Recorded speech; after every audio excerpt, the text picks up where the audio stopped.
আমার নবীর সাহাবারা, সে যুগের সাহাবারা। সুবহানাল্লাহ। দেখো কেমন ঈমান এনেছে আমার নবীর সাহাবারা, সে যুগের সাহাবারা। আমার নবী পাক সাল্লাল্লাহু তাআলা আলাইহি ওয়াসাল্লামের এই দিনের খাতিরে সাহাবায়ে কেরামরা নিজেদের জানকে মালকে কুরবান করে দিয়েছিলেন। দেখো কেমন ঈমান এনেছে আমার নবীর সাহাবারা, সে যুগের সাহাবারা। গোপনে বেলাল ঈমান আনিলেন, গোপনে বেলাল ঈমান আনিলেন, পড়ে লা ইলাহা ইল্লাল্লাহ। দেখো কেমন ঈমান এনেছেন আমার নবীর সাহাবারা, সে যুগের সাহাবারা। দেখো কেমন ঈমান এনেছেন আমার নবীর সাহাবারা, সে যুগের সাহাবারা। এক মনিবের নিকট বেলাল গোলাম হয়ে থাকে। হযরতে বিলাল রাদিয়াল্লাহু তাআলা আনহুকে, তিনি তো গরীব নিঃস্ব অসহায় একজন ইহুদিদের লোক খরিদ করে নিয়েছে। হযরতে বিলাল রাদিয়াল্লাহু তাআলা আনহুকে যখন খরিদ করে নেয়, হযরতে বিলাল রাদিয়াল্লাহু তাআলা আনহু সারা দিন পরিশ্রম করে। সারা দিন পরিশ্রম করার পর রাতের বেলাতে হযরতে বিলাল রাদিয়াল্লাহু তাআলা আনহু আল্লাহর জিকিরে মগ্ন হয়ে যায়। হযরতে বিলাল রাদিয়াল্লাহু তাআলা আনহু প্রতিনিয়ত এই জিকির আজকার গভীর রাত্রিতে শোনা যায়। এমত অবস্থায় মনিব যখন ওই ঘুম থেকে উঠে যায়, শোনো দিনটা একবারে ভরে যাবে ইনশাআল্লাহ, 5 মিনিটের মতো, বেশি বাড়াবো। হযরতে বিলাল রাদিয়াল্লাহু তাআলা আনহু এরকম জিকির করে আস্তে আস্তে আস্তে আস্তে, কিন্তু আস্তে আস্তে করলেও রাতের অন্ধকার ওই সময়েতে মনিবের কানটা জেগেছিল। একদিন নয়, দুদিন নয়, 3 দিন নয়, পর পর কোথা থেকে যেন একটা আওয়াজ ভেসে আসে, আমার নূর নবীর নামের সঙ্গে আল্লাহর নাম জড়িয়ে থাকে। ওই ইহুদি বড় ক্ষেপে যায়, বলে কোথা থেকে এই আওয়াজ আসে, আমাকে লক্ষ্য করতে হবে।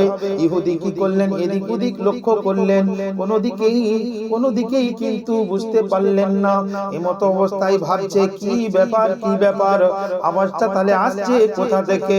হযরত বিলাল রাদিয়াল্লাহু তাআলা আনহু যেই জায়গাটাই থাকে, যেই জায়গাটাই রেস্ট নেয়, যেই জায়গায় ঘুমায়, যেই জায়গায় ইবাদতে মগ্ন থাকে, সেই জায়গাতে একটা কোনা, একটা পুকুর থেকে হযরত বিলাল রাদিয়াল্লাহু তাআলা আনহুকে দেখে। হযরত বিলাল রাদিয়াল্লাহু তাআলা আনহু আল্লাহর প্রেমে, আল্লাহর দিদারে ব্যস্ত রয়েছে। আমার আল্লাহ পাক রব্বুল আলামিনের জিকির করতে আরম্ভ করে দিয়েছে। হযরত বিলাল রাদিয়াল্লাহু তাআলা আনহুর ওই জিকিরটাকে শুনি ওই ইহুদি বড় রেগে যায়, বড় ক্ষেপে যায়, ঘরের দরজাটাকে ভেঙে ফেলে, বলে খোল খোল খোল খোল। হযরত বিলাল রাদিয়াল্লাহু তাআলা আনহু বলে যে এখন কি দরকার, সারা দিন তো আমি পরিশ্রম করি, আমাকে এখন একটু ইবাদত করতে দাও। বলে তুই কার ইবাদত করছিস, কার ইবাদত করছিস, ওই ইবাদত তোকে করা যাবে না, যাবে না, ওই ইবাদত করা যাবে না। বলে কি ইবাদত করব, বলছে তুই যে ধর্ম পালন করেছিস সেই ধর্মের কিন্তু আমরা বিরোধী, তোকে কলমা পড়া যাবে না। বল বল, তোকে আজাদ করে দিচ্ছি, কিন্তু কলমাটা তুই ছেড়ে দে। আজাদ করে দেওয়ার পরেও তোকে অনেক টাকা পয়সা সব কিছু দেবো, এমনকি সব থেকে টপ রমণীর সঙ্গে তোকে বিবাহ দেবো এবং আমাদের দলে তোকে নেতা বানিয়ে দেব, ওই কলমাটা তুই ছেড়ে দে। কাকে বলছে? হযরতে বেলাল রাদিয়াল্লাহু তাআলা আনহু বলে, হুজুর আমাকে সারা দিন পরিশ্রম করান, কোনো অসুবিধা নাই, কিন্তু আমি কলমা ছাড়তে পারবো না, কলমা ছাড়তে পারবো না। এই কলমা যখন আমি নিয়েছি, কলমা যখন আমি পড়েছি, এই কলমা আমার জান চলে গেলেও আমি এই কলমা ছেড়ে থাকতে পারবো না।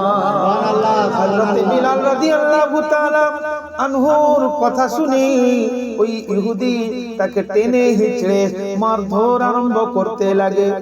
এত মার, গোটা চাবুকের আঘাতে সমস্ত শরীরটাকে একেবারে ফাটিয়ে ফেলেছে।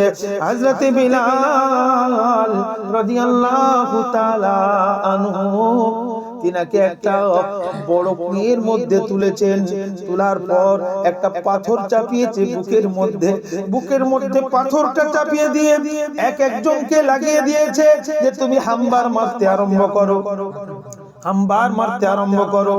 একটা হাম্বার নেই, পাথরটা চাপিয়ে দেয় হযরতে বিলাল রাদিয়াল্লাহু তাআলা আনহুর বুকের মধ্যে পাথরটা চাপিয়ে দেয়, আর একজন মারতে থাকে।